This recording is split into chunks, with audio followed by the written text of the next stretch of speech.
ज्ञान के मार्ग में पीछा नहीं रहना चाहते तो जुड़े हमारे चैनल अनमोल जानकारी के साथ और पाइए अच्छे अच्छे ज्ञानवर्धक जानकारियाँ।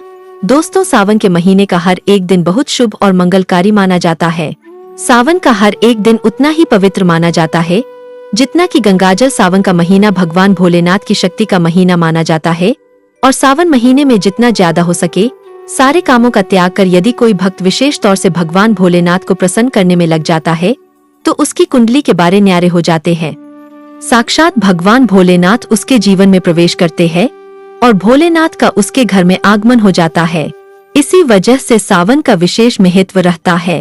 इसी तरह सावन के बारे में बताया जाता है कि जिस प्रकार आप अच्छे कार्य करके भोलेनाथ को प्रसन्न कर सकते हैं, तो दूसरी चीज है कि सावन के महीने में को मेरे करने के बारे में कतई मना किया जाता है। इन चीजों का यदि आप सावन के महीने में पालन करते हैं तो परिवार में खुशियां रहती है, अन्यथा आपको दुखद प्राप्ति भी हो सकती है।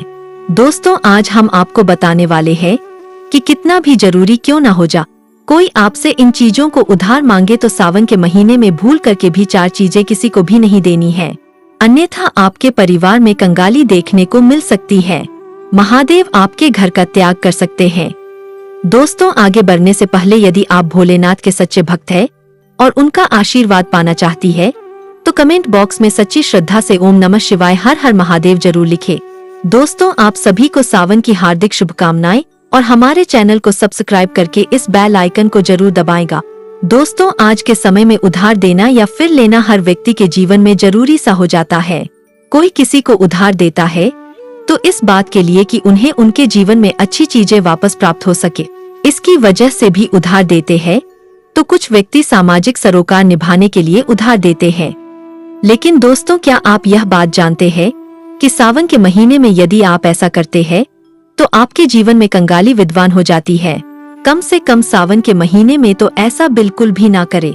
दोस्तों, बात करते हैं सबसे पहले चीज की सावन के महीने में सबसे पहली चीज तो यह है कि भोलेनाथ से जुड़ी हुई किसी भी प्रकार की कोई भी चीज आप किसी भी व्यक्ति को उधार ना दें। जैसे कि भोलेनाथ से जुड़ा किसी भी प्रकार का फल, भोलेनाथ से जुड़ा किसी भी प्रकार का वस्त्र और भोलेनाथ से जुड़ा पूजा की सामग्री आप भूल करके भी किसी को उधार या फिर दान के तौर पर ना दें, क्योंकि ऐसा माना जाता है कि यदि आप इस प्रकार की सामग्री दूसरे व्यक्ति को देते हैं तो आपके घर से भोलेनाथ दूसरों के घर चले जाते हैं और भाई आपको फल नहीं मिल पाता जो भोलेनाथ आपके लिए करने वाले थे। तो सबसे पहले आपको इस बात का ध्यान अवश्य रखना चाहिए। इसी तरह सावन का महीना धन प्राप्ति का महीना भी माना जाता है।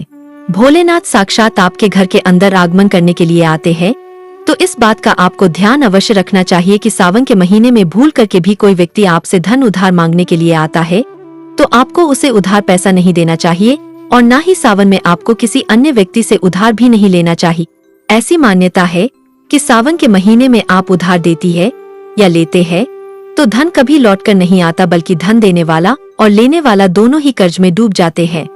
सावन का महीना भगवान भोलेनाथ को दूध अभिषेक करने से भगवान भोलेनाथ का अभिषेक करने का महीना माना जाता है और भगवान को सफेद चीजें भी चढ़ाई जाती है। इस बात का ध्यान रखें कि सावन के महीने में यदि भोलेनाथ को चढ़ाने के अलावा कोई व्यक्ति सुबह सुबह के समय आपसे दूध, दही, छाछ या फिर संध्या काल के समय में पैसे मांगने आ जाते हैं तो भूल करके भी किसी अन्य व्यक्ति को नहीं देना चाहिए। यदि आप भोलेनाथ को चढ़ाने के अलावा ऐसे कार्य करते हैं तो मान लीजिए आपके घर की लक्ष्मी दूसरों के घर चली जाती है और साक्षात भोलेनाथ के क्रोध का भी आपको सामना करना पड़ेगा। दोस्तों, यदि आप किसी व्यक्ति को गिफ्ट देना चाहते हैं या फिर गिफ्ट के तौर पर कुछ चीजें देना चाहते हैं तो सावन के महीने में भूल करके भी आपको किसी को भी अपने पहनने वाली घड़ी या फिर बाजार से नई घड़ी खरीद कर आपको नहीं देनी चाहिए, क्योंकि हर व्यक्ति के साथ उसका समय अच्छा या फिर बुरा चलता रहता है। आपको घड़ी किसी से लेने भी नहीं चाहिए। यदि किसी व्यक्ति का समय अच्छा है या आपका भी समय अच्छा चल रहा है और अगर आप किसी अन्य व्यक्ति को अपना घड़ी दे देते हैं तो आपको आने वाले समय के अंदर अच्छे परिणाम देखने को नहीं मिलते। इस बात का आपको विशेष ध्यान रखना चाहिए। दोस्तों, सावन के पवित्र महीने में कुछ चीजें ऐसी भी होती है जो आपके घर की सुख समृद्धि से जुड़ी होती है, तो ऐसे में वह चीजें किसी भी व्यक्ति को उधार नहीं देनी चाहिए, वह भी संध्याकाल होने के बाद। जैसे कि कोई आपसे लहसुन, प्याज, दूध, दही तथा उधार पैसा भी मांगने के लिए क्यों ना आता। जब सूर्य उदय होता है सावन के समय सुबह सुबह या फिर सूर्यास्त हो जाता है तब ऐसे में इन दोनों समय में आपको घर की समृद्धि दूसरों को भूल करके भी नहीं देनी चाहिए। माना जाता है कि अगर आप ऐसा करते हैं तो घर की सुख समृद्धि तथा महालक्ष्मी दूसरों के घर चली जाती है और आपको उसका अच्छा परिणाम देखने को नहीं मिलता है। दोस्तों, सावन के पवित्र महीने में आपको इन बातों का ध्यान अवश्य रखना चाहिए। दोस्तों, जो दान पुण्य से जुड़ी होती है, इन चीजों का विशेष ध्यान रखें। दान पुण्य करना हिंदुस्तान की परंपरा रही है। हर व्यक्ति दान पुण्य करके सावन के पवित्र महीने का लाभ उठाता है। लेकिन सावन में आपको 2 प्रकार के वस्त्र ना तो खरीद कर लाने चाहिए और ना ही किसी व्यक्ति से लेने चाहिए और ना ही किसी व्यक्ति को देना चाहिए। उसके अंदर पहली चीज होती है काले और सफेद कपड़े। विशेष रूप से ध्यान रखें कि भूल करके भी किसी सुहागन महिला को सफेद कपड़े उधार या फिर दान दक्षिणा के तौर पर नहीं देना चाहिए। माना जाता है कि अगर आप ऐसा करते हैं तो उसके वैवाहिक जीवन को प्रभावित करता है, उसके आने वाले जीवन में बाधाएं आ जाते हैं। तो इसी वजह से इसका ध्यान रखना चाहिए।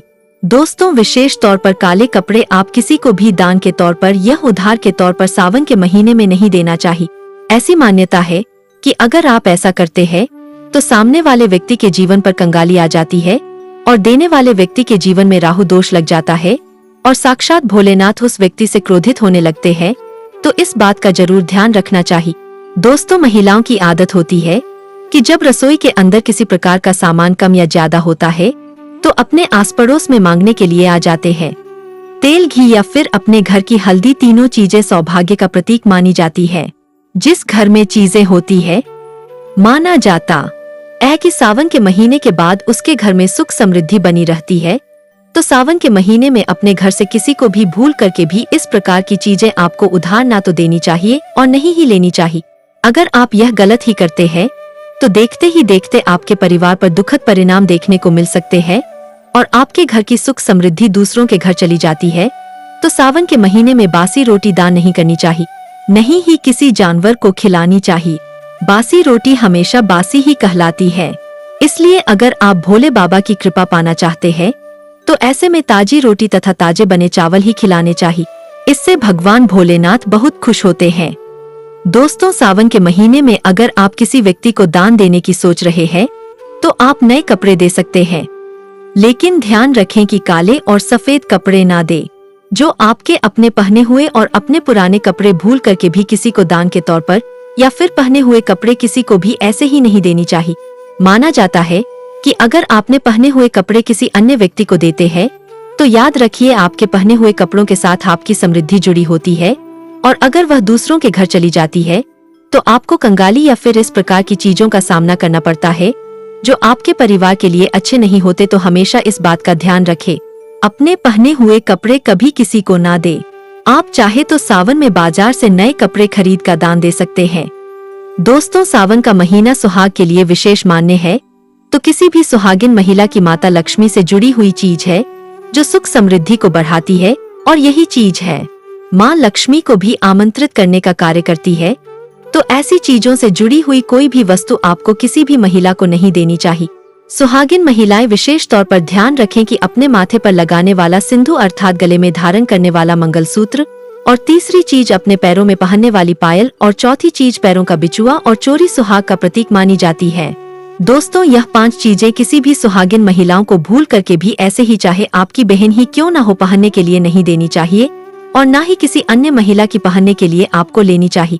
इस बात का ध्यान रखें तो निश्चित तौर पर आपको इसके प्रभाव देखने को मिलेंगे और देखते ही देखते भोलेनाथ की विशेष कृपा भी आपको देखने को मिल जाएगी। तो जो व्यक्ति सावन के महीने में नमक को भी दान करता है तो उसे अपने जीवन वारे न्यारे हो जाते हैं। भोलेनाथ की कृपा भी उसके ऊपर सदैव बरसती है।